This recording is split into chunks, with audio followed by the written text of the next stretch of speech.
put it in its closest space. So in this case, we've got a lot of pitches that are way higher, right? So they're an octave out of the octave. So in this case, we've got an F right here, and it's also repeated here already. But this E, the D flat, like all of these can be closer. So you have to find its closest space. The way you do it is you find the largest interval. So in this case, between the G and the D flat, we've got a tritone right there, right?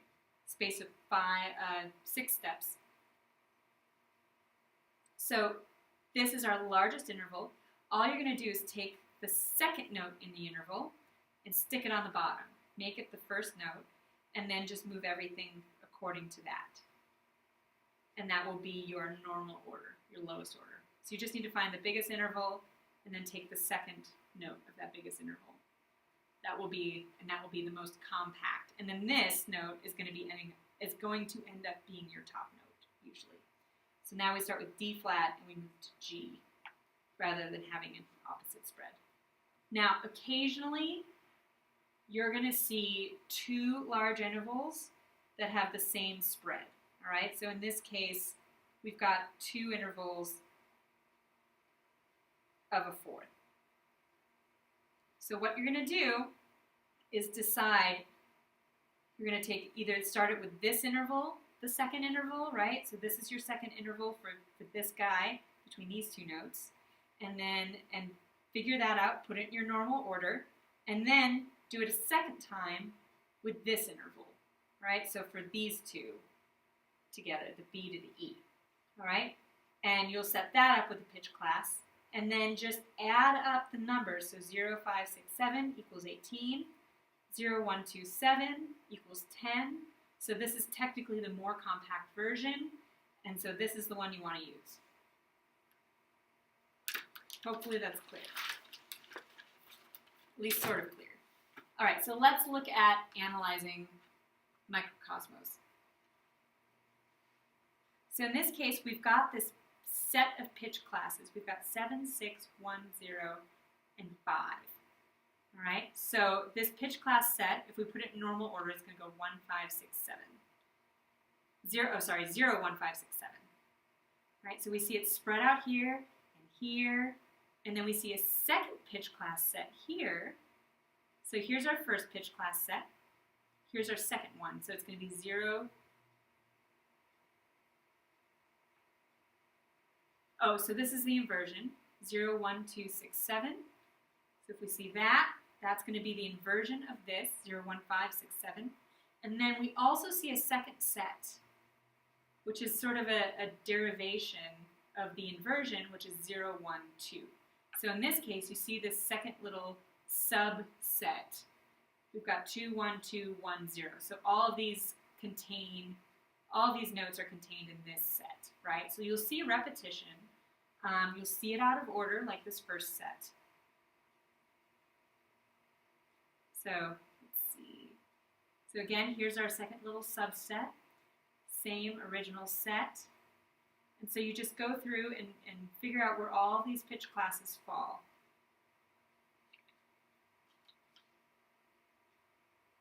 So here is an example of the inversion. 0, 1, 2, 6, 7. And so you're just going to basically go through, figure out what these pitch classes are, and then talk about them a little bit, right? So we talk about the theme. The theme's divided into 2 sections, each containing 5 notes. So here's the first theme, the first section of the theme, and then here's the second section of the theme, right? And it's going to divvy out into several pitch classes, right? So our first theme is going to be 0, 1, 5, 6, 7, and then the inversion of that, 0, 1, 2, 6, 7, and then if we put them into their normal order, 0, 1, 5, 6, 7, 0, 1, 2, 6, 7, the inversion. And these can be transposed. They don't necessarily have to start on D or start on A.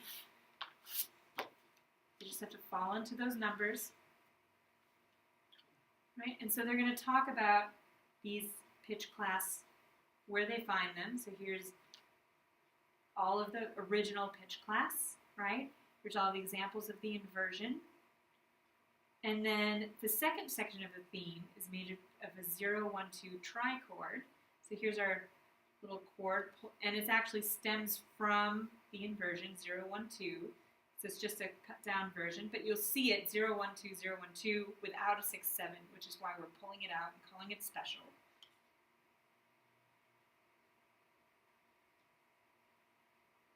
So there you go. So it's just a simple little analysis, and they're showing it here as well. So these are the pitches that it's based on. So here's the 0, 1, and then 5, 6, 7. And then here's our 0, 1, 2. So that's our little second section. So first section is the whole notes, and then the black notes are our subsection, 0, 1, 2.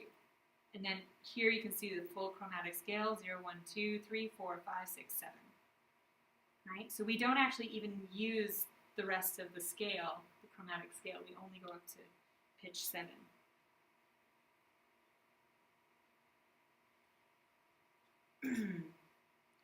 So here you can see, again, we've got 0, 1, 0, 5, 6, 7. Here's our little second theme. Again, same thing. Here's a good example of a transposition. Right? So here's 0, 1, 5, 6, 7. Only it's transposed. So it's starting on F instead of starting on D. And also he's pointing out some of the whole tone relationships in here in this analysis. Right? And then just showing where all the different pitch classes wind up. And showing this octave thing here, contrary motion. Right? So when they analyze it, they say imitation is used in this composition. So with exception of measures 11 and parts of 12, 10, and 12, the entire composition utilizes canonic imitation. So you can see here, we've got this pitch class, ya da da da da, and then same thing, right? And then we introduce the second little theme, and then it copies it. Then we go back to the first theme. So it's lots of imitation. And the first 10 measures is by similar motion, right? Imitation in the last 7 measures, which is interesting, it's a nice little bookend, is in contrary motion, right? So it's moving towards each other, you can see. It's a contrary motion as opposed to the similar motion, so they're both moving down.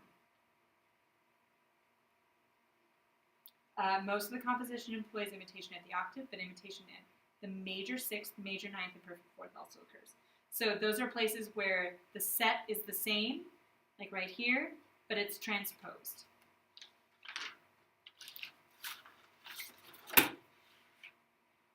So also he's noting that the tritone relationship is prominent in the composition.